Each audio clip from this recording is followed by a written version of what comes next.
آنکھ اٹھے تیرے لیے، کھلتے ہیں لب تیرے لیے، اللہ اللہ اللہ اللہ میرے مولا،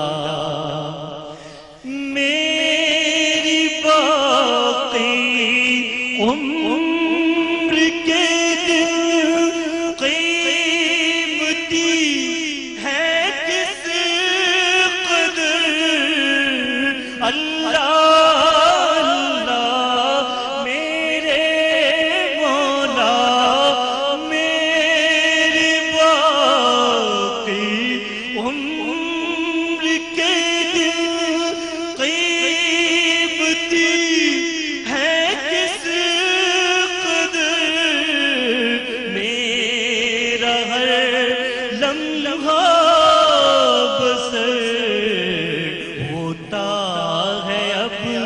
تیرے لیے، میرا ہر لمحہ بسر ہوتا ہے اب تیرے لیے، آنکھ اٹھے تیرے لیے، کھلتے ہیں لب تیرے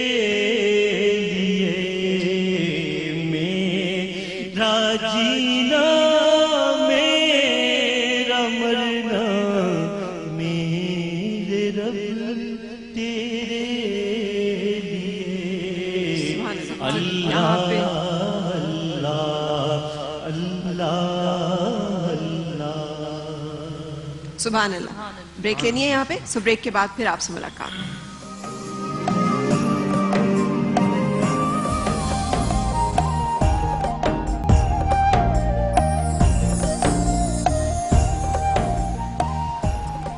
خوش آمدید۔ سحری ٹرانسمیشن رمضان عشق ہے، اور آج ہم بات کر رہے ہیں خلوص کے اوپر، خلوص نیت کے اوپر، اور اس کے ساتھ ساتھ ریاکاری کے اوپر، جو کہ ضد ہے خلوص کی۔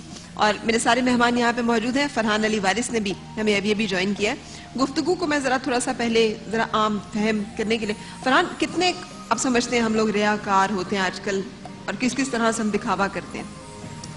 میرے حساب سے تو 90% ریاکاری کے زمرے میں ہی ہے، لیکن 10% ایسے بھی لوگ ہیں کہ جو خالصتاً اللہ کے لیے نیکی کرتے ہیں، اور اس حد جیسے کسی کی مدد کریں تو اس طرح کرتے ہیں کہ ہاتھ سے کرتے ہیں، دوسرے ہاتھ کو خبر نہ ہو۔ لیکن اس میں بہت سے لوگ اس انداز سے بھی کرتے ہیں کہ دکھاوا اس انداز سے ہوتا ہے کہ اس کو دیکھ کر لوگ سبق سیکھ سکیں۔ اب یہ علماء کرام زیادہ بہتر طریقے سے بتا سکتے ہیں کہ اس میں اگر میں کوئی نیک کام کر رہا ہوں اور وہ پبلش کر رہا ہوں اور دنیا کو بتا رہا ہوں کہ میں نیک کام کر رہا ہوں، صرف اس نیت کے ساتھ کہ تاکہ وہ جو فالوورز ہمارے ہیں وہ اس کو فالو کر سکیں، تو یہ ریاکاری کے زمرے میں آئے گا یا نہیں؟ یہ تو ایک سوال آ گیا۔ سو ہم اپنے اسکالرز کے سامنے سوال رکھیں گے، اور ڈاکٹر جمیل راٹھور صاحب آپ سے گفتگو کا آغاز کرنا چاہیں گے۔ بسم اللہ الرحمن الرحیم۔ اسلام ایک نہایت ہی اعلیٰ اقدار کا مذہب ہے جو انسان سے مطالبہ کرتا ہے ایثار کا، اخلاص کا، للہیت و فی اللہیت کا، اور ظاہر و باطن کی یکسانیت کا۔ اس لیے کہ اسلام یہ نہیں کہتا کہ زبردستی کسی کو اللہ کو مانو۔ اسلام نے کبھی نہیں کہا کہ جناب آپ زبردستی گن پوائنٹ پر یہ کہو کہ اللہ کو مانو۔ اسلام یہ کہتا نہیں، تم نے گردن کو نہیں جھکانا، اللہ کی بارگاہ میں اپنے دل کو جھکانا ہے۔ لہذا دل میں جب اللہ اتر جاتا ہے، اس معنی میں کہ وہ توحید والا ہے، وہ وحدانیت والا ہے، اور اس کے رسول کی تعلیمات اتر جاتی ہیں، تو پھر انسان کے ظاہر اور باطن میں یکسانیت آ جاتی ہے۔ لیکن ہمارا المیہ یہ ہے کہ ہم نے ایمان تو حاصل کر لیا، ہم نے کلمہ پڑھ لیا، ہم نے قرآن کو مانا، ہم نے رب کو مانا، ہم نے رب کے محبوب کو مانا، لیکن ہم نے اللہ کی نہیں مانی، ہم نے مصطفیٰ کی نہیں مانی، ہم نے قرآن کی نہیں مانی۔ نتیجہ یہ نکلا کہ کچھ باتوں میں تو ہم بڑے عبادت گزار نظر آتے ہیں، لیکن عملی زندگی میں وہ جو روح عبادت ہے، وہ جو جوہر عبادت ہے، جسے ہم اخلاص کہتے ہیں، جسے ظاہر و باطن کی یکسانیت کہتے ہیں، ہم اس سے عاری نظر آتے ہیں۔ لہذا آپ نے جس طرح اپنے انٹروڈکشن میں بتایا آج کے موضوع کے حوالے سے کہ الریا شرکن، کہ ریا کو شرک پوچھا یہ شرک کیا ہے؟ فرمایا یہ شرک اصغر ہے، یعنی کہ انسان نیکی کرتا ہے خدا کے لیے نہیں، اپنی انا کی تسکین کے لیے۔ انا کی تسکین کیا؟ کہ اگر میں سخاوت کروں گا تو لوگ مجھے بڑا دیالو، بڑا سخی کہیں گے، بڑا جواد کہیں گے۔ اگر میں تلوار چلاؤں گا طاقت تو لوگ مجھے بہادر اور سورما کہیں گے۔ اگر میں قرات کروں گا تو لوگ بڑی واہ واہ کریں گے، بڑی سبحان اللہ کریں گے۔ اور اگر میں حج کروں گا تو لوگ مجھے حاجی کہیں گے، نماز پڑھوں گا تو لوگ مجھے بڑا عبادت گزار، برگزیدہ اور چنیدہ کہیں گے۔ لہذا انسان جب عبادت اپنی انا کی خاطر کرتا ہے تو ایسا کرنا شرک اصغر کہلاتا ہے۔ یا حضور صلی اللہ علیہ وسلم سے صحابہ نے پوچھا، یا رسول اللہ کہ امت شرک کرے گی؟ آپ نے فرمایا کہ نہیں، اسنام پرستی، بت پرستی مجھے اس کا خوف نہیں ہے۔ میری امت اپنی ریا کی خاطر، لوگوں کی خاطر، مال کی خاطر، لوگ کیا کہیں گے، لوگ کیا کہیں گے، اور وہ میرے لیے کچھ نہیں کریں گے۔ لہذا حدیث مبارک بڑی مشہور معروف کہ کل قیامت میں حضور اکرم صلی اللہ علیہ وسلم نے فرمایا کہ لوگ تہامہ پہاڑ جتنی نیکیاں لے کر آئیں گے، لیکن اللہ تبارک و تعالی راکھ بنا کر انہیں اڑا دے گا، اور کہے گا کہ فرشتے کہیں گے رب کریم اس کی کتاب تو سامنے ہے، اتنے بڑے اعمال کیے ہیں۔ اللہ فرمائے کہ نہیں، یہ ساری کتابیں پھینک دو، اس لیے کہ فرشتوں تم نے تو اعمال کے اجر کو لکھا ہے، لیکن اس کی نیت کیا تھی یہ تو میں جانتا ہوں، اس کی نیت یہ نہیں تھی۔ اچھا فرحان کا جو سوال ہے، میں جی فرحان نے جو سوال کیا، میں ایک بس سوال ہی کر رہا تھا کہ جیسے کہ میں مثال دے رہا ہوں کہ میں کربلا گیا اور روضہ امام حسین علیہ السلام نظروں کے سامنے تھا اور میں نماز پڑھ رہا تھا۔ کسی صاحب نے میری تصویر کھینچی اور وہ مجھے واٹس ایپ کی۔ اچھا مجھے وہ تصویر اچھی لگی، پیچھے روضہ امام حسین ہے اور میں نماز پڑھ رہا ہوں۔ وہ ہمارے ایڈمن نے فیس بک پر اپلوڈ کی۔ اچھا اس پہ مجھے کسی سے ناراضگی نہیں، لیکن لوگوں نے سوال کیا، کچھ لوگوں نے تعریف بھی کی، کچھ لوگوں نے سوال اٹھایا کہ نماز پڑھ رہے ہیں یا ریاکاری کر رہے ہیں۔ اچھا فیس بک پر اس لیے اپلوڈ ہوئی کہ جو ہمیں دیکھ رہے ہیں، جو بچے جو بھی کم سن ہیں اور وہ دیکھ رہے ہیں کہ فرحان بھائی نے یہ کیا ہے تو یہ صحیح ہوگا، کیونکہ ان کی نظر میں ان کا آئیڈیل ہے کوئی بندہ، اگر میں ان کا آئیڈیل ہوں تو میرا ہر عمل وہ سمجھتے ہیں کہ صحیح ہے۔ تو آپ کو لگتا ہے آپ یہ پوچھنا چاہ رہے ہیں؟ تو میں یہ پوچھنا چاہ رہا ہوں کہ یہ ریاکاری کے زمرے میں آئے گا؟ مطلب کوئی اچھا کام کر رہے ہیں اور اس لیے اس کی تشہیر کر رہے ہیں، اس کی نیت اگر یہ ہے کہ اس تصویر کو دیکھ کر جو بچے ہیں جو دیکھنے والے ہیں وہ بھی نماز قائم کریں، اگر یہ نیت ہے تو یہ ریاکاری میں اگر اجازت ہے تو خاتون، میں ایک بات کمپلیٹ کر لوں کہ اعمال کا دار و مدار نیت میں بخاری شریف کی پہلی حدیث مبارک ہے۔ لہذا اگر آپ کی نیت اللہ کی رضا کے لیے تھی اور یہ نیت تھی کہ آپ کو دیکھ کر کچھ لوگ ترغیب کے طور پر آئیں گے اور نماز پڑھیں گے تو آپ کو معذور کیا جائے گا۔ لیکن حدیث مبارک میں آتا ہے کل قیامت میں 3 افراد، بہترین قاری ہوگا، قرات کرتا ہوگا، اللہ فرمائے گا اسے جہنم میں ڈال دو۔ ایک عالم ہوگا، اللہ تبارک و تعالیٰ فرمائے گا اسے بھی جہنم میں ڈال دو۔ ایک سخی ہوگا، اللہ فرمائے گا اسے بھی جہنم میں ڈال دو۔ اس لیے کہ قرات اس لیے کرتا تھا تاکہ لوگ اس کو سنیں، لوگ اس کو واہ واہ کریں۔ یہ میرے لیے قرآن نہیں پڑھتا تھا، اس نے جہاد میرے لیے نہیں کیا، اس نے اپنے مخصوص نظریات کے لیے، اپنی انا کی تشکیل کے لیے کیا۔ اس نے سخاوت میرے لیے نہیں کی، لمبی لمبی لائنیں لگائی اپنے گھر کے باہر تاکہ معاشرے میں مشہور ہو جائے یہ بڑا سخی ہے۔ لہٰذا وہ سخی بھی کل قیامت میں جہنم میں جائے گا، قاری بھی جائے گا، اور اس کے ساتھ ساتھ دیگر عبادت۔ لہٰذا جب بھی عبادت کریں تو انڈیویجول جب عبادت کریں تو چھپ کر کریں، لیکن اگر اجتماعی طور پر عبادت کرنا ہو تو پھر آپ بینر بھی لگائیں، تشہیر بھی کریں تاکہ لوگوں کو ترغیبات ملے۔ اچھا یہاں پر نا وہ حضرت ابوبکر صدیق رضی اللہ تعالیٰ عنہ کا ایک قول ہے کہ بہت بہتر ہے اس سے کہ میں برا کروں اور اچھا سمجھا جاؤں، اس سے بہت بہتر ہے کہ میں اچھا کر رہا ہوں اور برا سمجھا جاؤں۔ یعنی لوگ کیا کہیں گے ڈز ناٹ میٹر، جو میں کر رہا ہوں مجھے پتا ہونا چاہیے کہ میں وہ ٹھیک کر رہا ہوں اور اپنے رب کے ساتھ اس کی روشنی۔ وہ ہے مولا علی کا قول کہ تم برا کرو، تم اچھا برا کرو اور لوگ تم اچھا کرو اور لوگ تمہیں برا کہیں، یہ تمہارے حق میں بہتر ہے بجائے اس کے کہ تم برا کرو اور لوگ تمہیں اچھا جانیں۔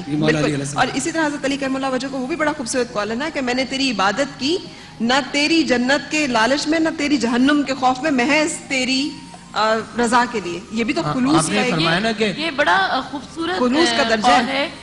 مولا علی علیہ السلام کا فرماتے ہیں کہ پروردگار میں تیری عبادت جنت کے شوق میں نہیں کرتا، اس لیے کہ اگر عبادت جنت کے شوق میں کی جائے گی تو وہ عبادت تاجرانہ کہلائے گی۔ کہتے ہیں یا رب العالمین میں تیری عبادت جہنم کے خوف سے نہیں کرتا، اس لیے کہ اگر میں تیری عبادت جہنم کے خوف سے کروں گا تو یہ عبادت غلامانہ کہلائے گی۔ اے میرے رب میں عبادت اس لیے کیا کرتا ہوں کہ تو ہے ہی عبادت کے لائق، تو عبادت کے لائق۔ لیکن ایک جگہ میری بحث ہو گئی، بحث تو نہیں، یعنی میں نے یہ کہا کہ اللہ کا ایک ہی شرط ہے ہر معاملے میں کہ خالص میرے لیے ہو. میں صرف وہ چیز قبول کرتا ہوں جو خالص میرے لیے ہو. جو کسی اور مخلوق کسی اور کے لیے ہے مجھے وہ قبول ہی نہیں ہے. میرے لیے جو چیز ہے مجھے وہ چاہیے. تو مجھے انہوں نے کہا نہیں یہ خلوص کا یہ جو درجہ ہے نا یہ تو انبیاء اور صالحین کے لیے, عام انسان تو شاید اس درجے پہ پہنچ نہیں سکتے. گائیڈ کیجیے گا کہ کیا ہمیں اس درجے کی خلوص اور اطاعت کو سامنے رکھنا اور اس کو فالو کرنا ہے, یا پھر ہم نے سوچنا ہے کہ نہیں ہم جتنا کر سکتے ہیں تھوڑا بہت اتنا کر لیں. دیکھیے انبیاء, اولیاء, صالحین, صدیقین یہ سب ہمارے لیے رول ماڈل ہیں, مثالی شخصیات ہیں. ہمیں انہی کو دیکھنا ہے اور انہی کو فالو کرنا ہے, انہی کی پیروی کرتے ہوئے آگے بڑھنا ہے. تو جب اللہ رب العزت کی عبادت کے متعلق بات آتی ہے تو بڑی خوبصورت وہ منزل فکر ہے. ڈاکٹر صاحب بھی یقیناً یہاں پر میری حمایت کریں گے کہ ایک مرتبہ حضرت علی علیہ السلام کے پاس کچھ لوگ آئے اور انہوں نے کہا کہ یا علی کیا آپ نے اس خدا کو دیکھا ہے جس کی آپ عبادت کیا کرتے ہیں؟ بڑا عجیب سوال یہ ہے کہ توحید اور وحدانیت کے فلسفے اور مسئلے سمجھانے والوں نے ہمیں یہی بتایا ہے کہ اللہ کو نہ دیکھا جا سکتا ہے, نہ زمان اور مکان کی حدود و قیود سے بالا تر اور بے نیاز ہے. مولا کائنات نے فرمایا کہ میں اس خدا کی عبادت کیسے کر سکتا ہوں جس کو میں نے دیکھا ہی نہ ہو. اب یہ ایک اور عجیب منزل فکر آ گئی, سوال پر سوال آ گیا. لوگوں نے حیران ہو کر پوچھا کیا واقعی آپ نے اس خدا کو دیکھا ہے جس کی آپ عبادت کیا کرتے ہیں؟ مولا ارشاد فرماتے ہیں دیکھا ہے, بے شک دیکھا ہے, لیکن ان دو آنکھوں کے ذریعے نہیں بلکہ دل کی آنکھوں کے ذریعے دیکھا ہے. تو جب آپ دل کی آنکھوں کے ذریعے دیکھتے ہیں تو آپ رب العالمین سے اتنا قریب ہو جاتے ہیں کہ آپ کی آنکھوں کے سامنے سے حجابات اٹھا لیے جاتے ہیں اور آپ کی آنکھیں بہت دور تک دیکھتی ہیں. مولا علی کہتے ہیں کہ جب میں چاہتا ہوں کہ میں اللہ سے بات کروں تو میں نماز پڑھتا ہوں, اور جب چاہتا ہوں کہ اللہ مجھ سے بات کرے تو میں قرآن کی تلاوت. واہ واہ واہ کیا بات. اسی لیے تو باب علم کا دروازہ ہے, اسی لیے تو شہنشاہ علم ہے. بلکہ آپ نے فرمایا کہ مجھے جنت سے زیادہ نماز سے محبت ہے, اس لیے کہ جنت میری رضا ہے اور نماز میرے رب کی رضا ہے. سبحان اللہ کیا بات. اچھا جی اب خلوص کا مجھے بتائیے گا. خلوص, ریا اور نفاق. منافق بھی تو یہی ہوتا ہے نا جو کرتا کچھ ہے, دوہرے اس کے معیار اور عمل ہوتے ہیں, اور ریاکار بھی وہی ہوتا ہے. تو ریاکار کو ریاکار کیوں کہا اور منافق کو منافق کیوں کہا؟ ان دونوں میں فرق کیا ہے اور کیسے ہم پہچانیں گے کہ ریا کیا ہے اپنے اندر؟ لوگوں کے اندر تم فوراً لیبل لگا دیتے ہیں نا, وہ منافق ہے, وہ ریاکار ہے, وہ صحیح انسان نہیں ہے.